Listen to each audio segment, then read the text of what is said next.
I'm Valerie Moore O'Keefe, former supervisor of the beautiful town of Mamaroneck, and I'm delighted to have with me here today my friend and fellow public servant, Norman Roesenblum, who's just finishing out being mayor of the village of Mamaroneck. But Norman, you have taken it upon yourself to run for the county legislative district in the 7th district for Westchester County. Right. Now, why are you running? Well, actually, this goes back to my own philosophy, not only the past 8 years as mayor, but also as a trustee from 1980 to 82. And that is public service, not politics.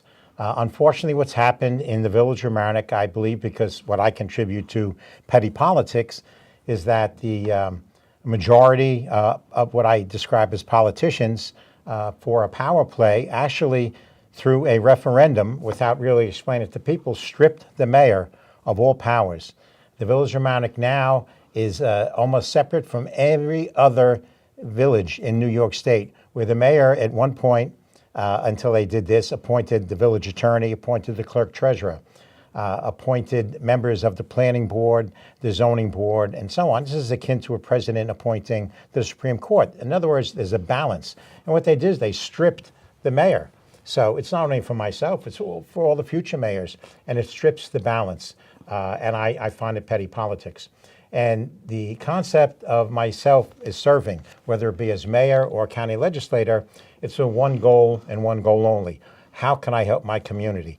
And in this case, I feel that I'm much better off working on the County Board of Legislators, where you have a direct effect on issues that are just as important, not only to the village of Mamaroneck, but the entire Sound Shore, which is the city of Rye, town of Mamaroneck, Larchmont, small section of New Rochelle, and Harrison. And that is three main areas, which is the flooding, the anti-puppy mill legislation, which I would like to do on a county level. We can get to this much more in depth later. And quite honestly, something that I think is probably the greatest threat to this country, not only the Sound Shore area, and that is the opiate heroin epidemic. It's a direct threat to family life, and our future, which is the young kids. So that's why I'm running for that. I'm not running against anyone. I'm running for a position. Well, you and I are kind of been in the same position. I mean, maybe the same results. I ran as a Republican in a town that was virtually always majority while I was running, almost always, majority either Democrat. And then with the independents, my party had a small registration. And you are a registered that's what we call independent, but you've been running on the Republican line. Correct. And both of us have been successful in working together and working with people of the other party to work for the community by maybe not getting so tied up into partisanship. Maybe we were lucky that we weren't in such a majority, because we had to keep our eye on the ball and do what the people wanted rather than fight with inter-party fighting, because there weren't that many people to fight with. Maybe we were lucky. Oh, absolutely. And it's again, it goes back to the petty politics. And what it translates into, unfortunately, is that's why only on an average 4 out of 10 people vote. And people have this concept, which sometimes I agree with, government's great if it wasn't for the politicians. But there's a reason why I was elected 4 times, why you were elected many times. And we probably got more Democratic votes. We did. We got lots of Democratic votes. Right. If we hadn't, we never would have been elected. And the reason is people realize that we are there not for the title of supervisor or the title of mayor. We're there, what can we do to improve the village of Mamaroneck? Your reign in the town of Mamaroneck is legendary. It's the public service aspect. It's the same. I'll take a lot of credit in the village of Mamaroneck for getting people together. Again, it's the volunteers, it's the people that you get involved. Every appointment I made, I don't even know if they're Republican or Democrat. As a matter of fact, my philosophy, which I've been espousing since I got in, is you really want to have a great local government, get rid of the local politics. Well, they did that in Scarsdale. In Scarsdale, they got rid of Democrat and Republican. They have it's like we have in the town, in the Mamaroneck School District, they have a committee that goes around looking for people. They know if you're a Republican or a Democrat. They want to see if you've been interested in community affairs, if you volunteered in the community. Do you have any professional expertise that can help the community in a governmental setting? And it's worked very well. the thing is that there's so much partisanship at the national level and Right. in the city of New York now that people are kind of at each other like vipers. And luckily, I never had to work under such circumstances. It's very difficult. But one thing I think about this county legislative race, the county government has a budget, and the county executive and the people in this county legislator vote on it. Right. Now, if you've been a supervisor, you've been a mayor, you have to know how to run the budget and keep things tight. And if you've just had not been in an executive capacity like that, you don't have the same kind of sharp thoughts of how to control spending, So I think having people who have been mayors or supervisors is a good thing on the county legislature. Oh, I agree. As a matter of fact, I think the advantage that I have as being a representative on the County Board of Legislators is not only the experience that we have as the chief executive elected officer, but the fact is that while I do run on several parties, the conservative, the independent, the Republican. Even locally, I wrote in and got petitions, which you're allowed to do. And with all due respect, I think that to go back to getting rid of the local parties, I would rather see what's available now under New York State village law. When you run, go out and get yourself 100, 125 signatures, put your name on there and represent yourself so you're not a puppet. And that's the same way I'll represent myself on I am no one's puppet. When I am on the County Board of Legislature, I would do the same thing I do in the Village of Mamaroneck. There's only one requirement. Anyone out there that's watching is just as far as I'm concerned, qualified to be mayor. There's only one goal that you have to do. Whatever question becomes before you, whether it be the Village of Mamaroneck or the County Board of Legislature, what is best for the people? You're representative of the people. And perhaps you can get people involved again. The greatest thing is like you go to the schools and get the kids involved. And then they have a relationship with the local government and they're not... One thing that's kind of funny about us living in Mamaroneck, Larchmont, or the part of New Rochelle that's in this district, is that for a very long time, our representatives have been from the city of Rye. Now, we used to have Susie, who was the mayor of Mamaroneck, and then our state senator. So Susie was around there, and she knew what was going on. But now, even though I don't have anything against any of these people, and some of them I've worked with and like very much, our state senator is from the city of Rye. Right. Our assemblyman's from the city of Rye. And the incumbent county legislator is from the city of Rye. So it wouldn't be a bad idea to diversify the geographic distribution of the particular public officials. For us, we need somebody around. Not that you'd be parochial, but you understand what the issues are at this end of the district. Oh, absolutely. It's sort of a balance of a scale. Look, we both worked with George and Steve and they on the state level. Sure we do. On a county level, I think that there should be a balance of the entire Sound Shore, which is that district. And you know what's going on. As an example, both of us worked on the Westchester Joint Waterworks. We did. This is experience that you're doing an intermunicipal agreement by New York State law. We deal with Harrison, we deal with the town of Mamaroneck, the village of Mamaroneck, even a part of Rye and Greenhaven. We sold water into part of the town of Rye. From New York City. Rye, yeah. Right, so it's there. I think that the representation should be broad-based, and I think that's what I will offer to when I'm on the County Board of Legislators. Now, the one thing you and I worked on very diligently, along with Steve especially, our Assemblyman Steve Otis, was flooding issues. Absolutely. And I had the privilege of being on the county flooding task force under the previous county executive.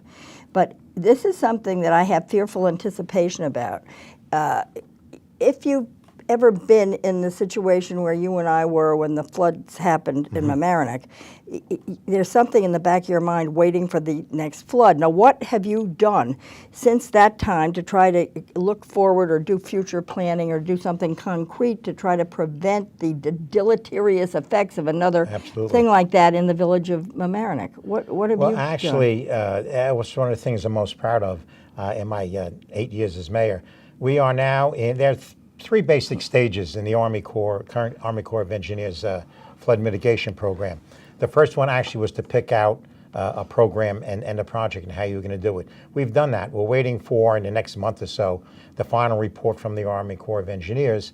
And then the next step will be going to Congress to get the required $86 million. Of that $86 million, 35% be 65% paid by the feds, the 35% will be by the state, the county, and the village of Mamaroneck.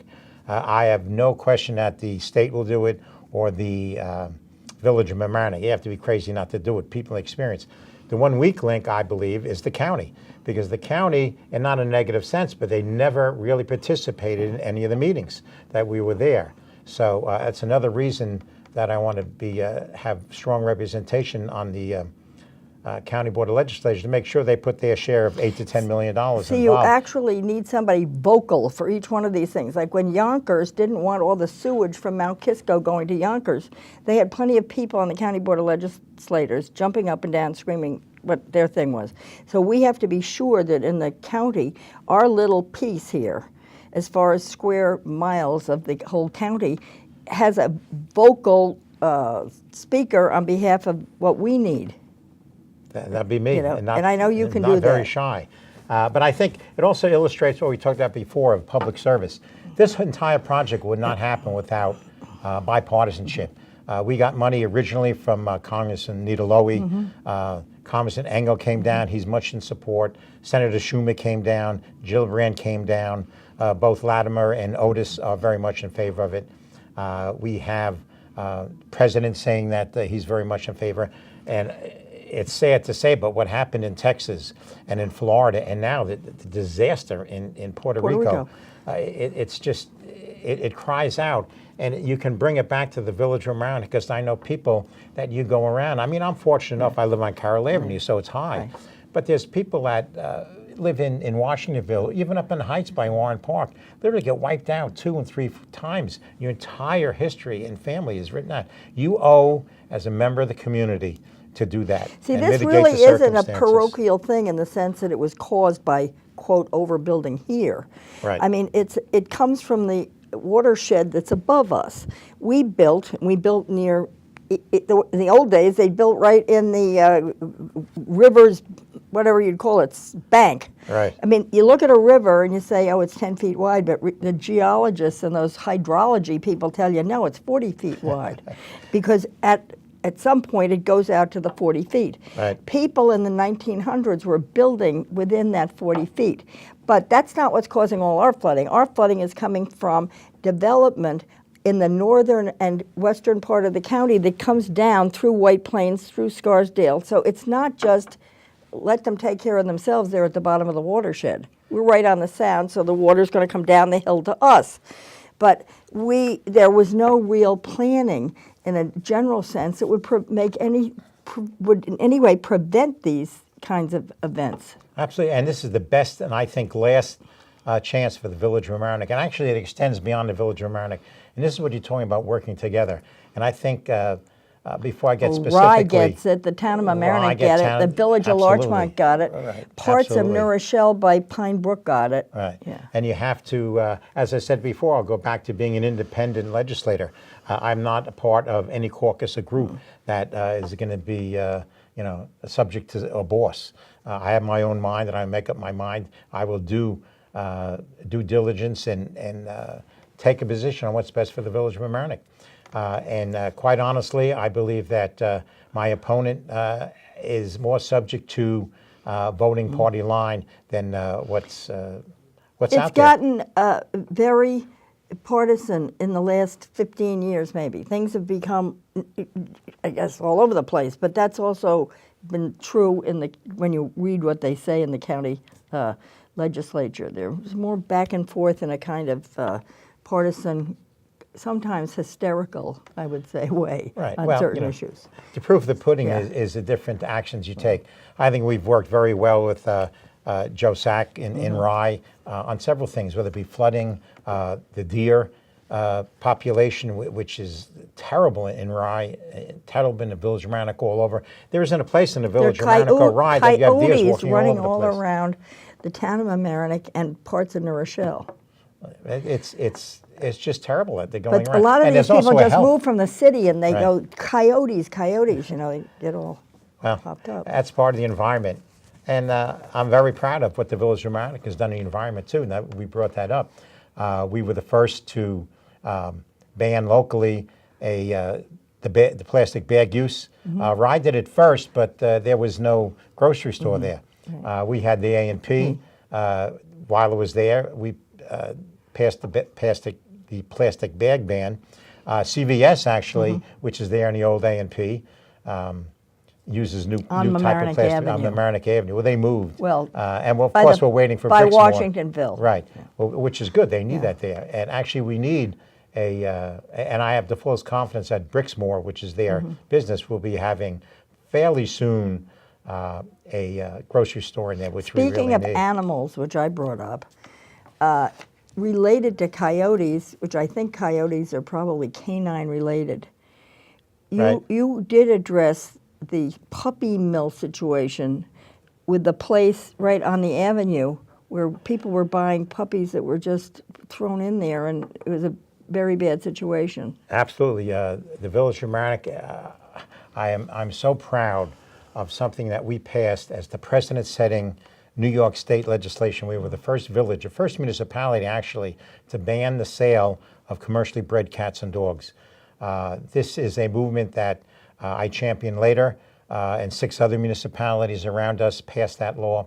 The state of California now followed our lead, and they banned it altogether Okay, in the so if entire I state. wanted to get, let's say, a specific kind of dog, a dachshund, Right. and there was a legitimate place in somewhere, Yorktown Heights, that bred dachshunds, those people can still do that. Oh, absolutely. But what's the difference between that and a puppy mill? Well, a puppy mill is well, the law specifically doesn't ban, because otherwise it would be illegal. Yeah. It would be restraint of trade. You can have a store, but the source of the cats and dogs that you're going to sell must be from a rescue like ASPCA okay, said. all right. But also, as you just noted, it doesn't prevent you from going to a specialist, a breeder of a specific, whether it be a dachshund or any Great kind of dog, Dane. right? Great Dane, anything. And the irony there will be the true breeder will interview you more and see if you are qualified to do it, because they're very My involved husband in went to that. get a cat at the place down off Fifth Avenue in the town of Mamaroneck, and he filled out like 5 pieces of paper where he went to college, what his job was, and they asked him, will you let the cat go outside? And he said yes. He got turned down. Really? I mean, this is Trying to 30 believe years it, yeah. ago. Right. You know. Well, I was also So- very fortunate to, someone called me up when this whole thing started, Susan Chanelask, who is a, not to be facetious, but I describe her as a bulldog. She is qualified, she appears before the Supreme Court and so on. And she and I are working together to push this, not only in the county level, but on the state level. Again, talking about it in a bipartisan level, we both spoke with Steve Otis, who also champions the rights, giving voice to the voiceless, so what it is. I think So- that people are much, much more sensitive, I know I am, to the plight of animals than I would have been when I was a kid, a long time ago. You know what I mean? Well, absolutely. You do have to, you learn certain things. This whole thing came about actually in the Village of Mamaroneck more before the little store that was selling them. And the problem with this, by the way, it's also consumer protection.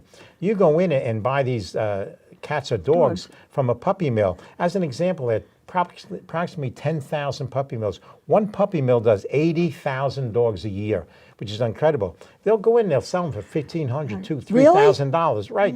And then 6 weeks after you get it, and then it becomes a part of the family. And then you're spending $5,000 to take care of it, because now you have to go to the vet because there's something wrong. These poor animals are in a cage their entire life. And then once they can't breed them anymore, they kill them. They just bad. get rid of them. Now, It's a disgusting getting thing. off animals to something that everyone's interested in, that's taxes. Oh, absolutely. Now, in the village of Mamaroneck, you've done, meaning in general, plural, have done something unique as far as I know, but maybe it's not unique. But having this transportation central TOD. district Right. where you're doing development around where the buses and trains and things Correct. are, is encouraging the good kind of development, which will raise the tax base in the village.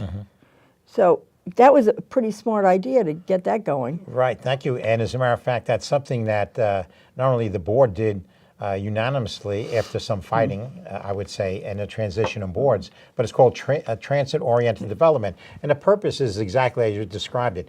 You want to lessen the use of cars and use more mass transit, such as a train station or buses and so on. In this case, the TOD section in the village of Mamaroneck is within a half a mile walking distance to the train station. Okay, where would you describe that if people don't know where it is? It would be geographically, where is it? approximately from Columbus Park on Mamaroneck Avenue. That's right, by the train Yeah, station. by Bilotta's, down to approximately where Mamaroneck Avenue School is.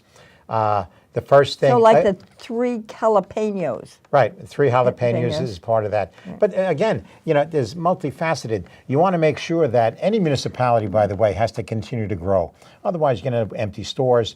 You're going to affect, especially in the village of Mamaroneck or Rye or Larchmont, you can see empty stores that people move here for a reason, because it's a friendly village. It's a small town, America. You have to develop, but you don't want to change the character of the village. And that's exactly what the TOD is. You can go on Post Road across from the diner. There's new, you can go down here across from Harbor Island and right across the street, there's new construction. But you also have to look at the impact On the schools. on schools and so on. Policing. So it's a good balance. But the proof of the pudding is, how do you maintain the character of the village? And that is, the prime example is the HUD lawsuit. Yeah. The HUD lawsuit named municipality after municipality. The village of Mamaroneck was not named because we have more than enough of affordable housing, which again leads to maintaining as much as possible. Look, we're in the highest tax area in the country. The village of Mamaroneck is very lucky. We're extremely strong financially. Our rainy day fund is way more than reasonable and necessary. But we have to look at things at the same time. We both know very well what's happening in Westchester Joint Waterworks. We're looking at $50 to $100 million for filtration, and so it's there. Well, the But we're keeping it under activities 2%. that you have applied with your colleagues in the village of Mamaroneck, if you look at it in a larger scheme, could be applied also with respect to development in the county too. Oh, absolutely.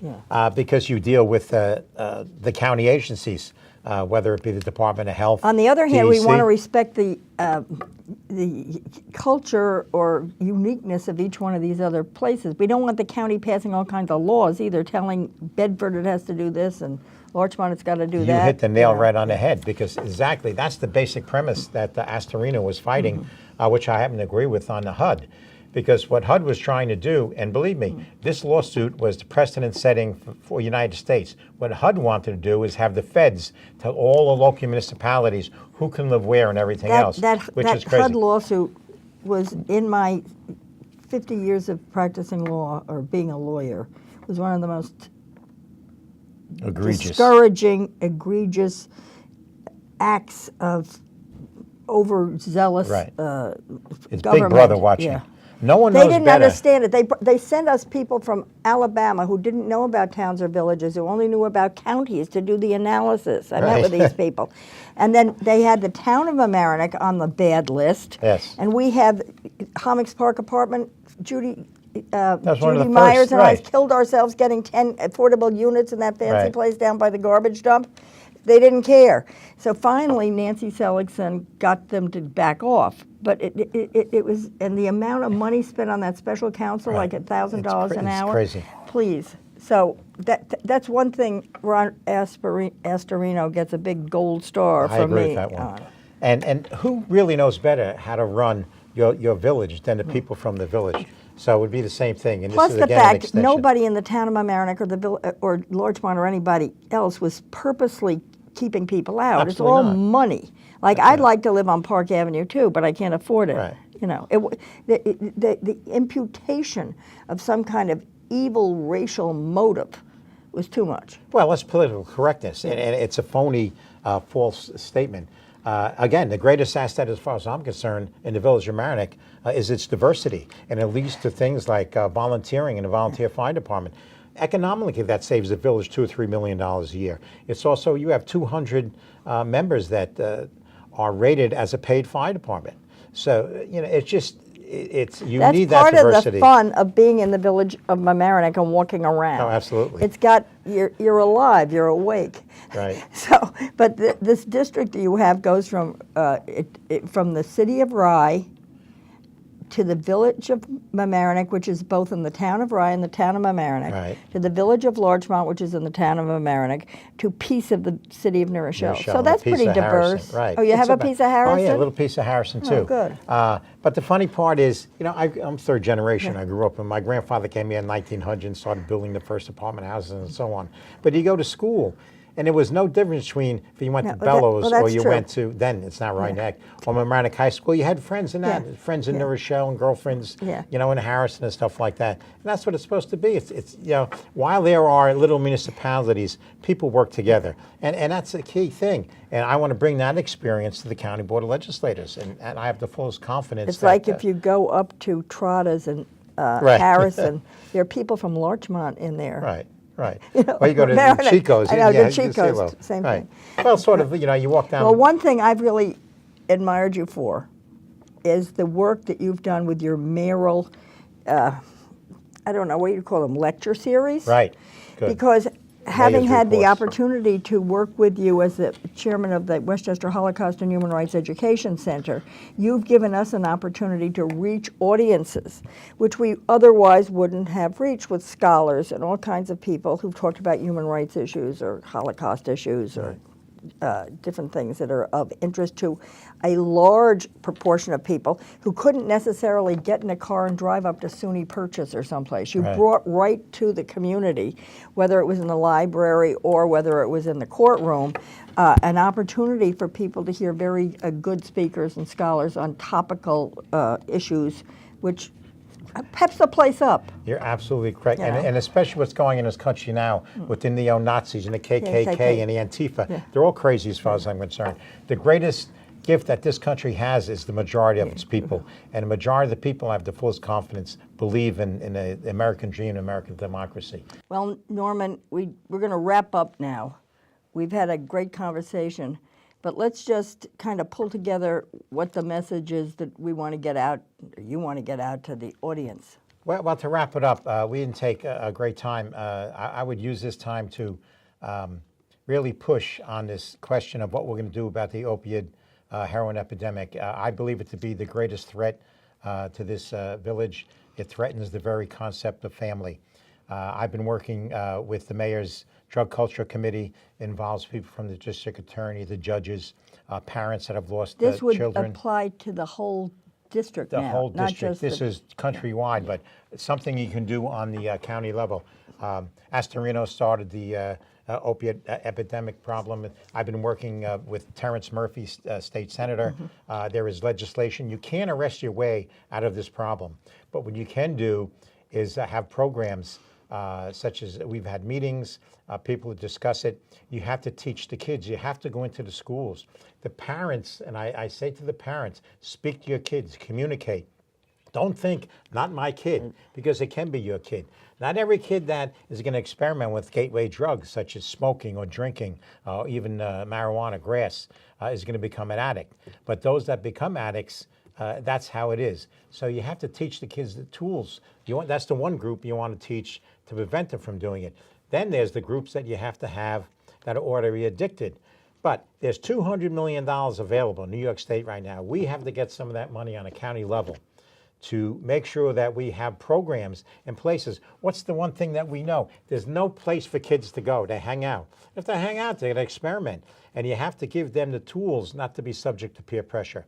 and avoid things like a Skittle party, where these kids come and they throw all kinds of different pills and drugs, and they reach in not knowing what it is and they take a drink. Well, It's flirting with death. I'm very happy to see, happy may not be the right word, but I'm very gratified to see how interested and how passionate you are on this subject. So thank you so much for Thank you. talking to me tonight, and good luck. Thank And you. it's, what's the date? November? November 7th. Thank you very much, Norman. Thank you.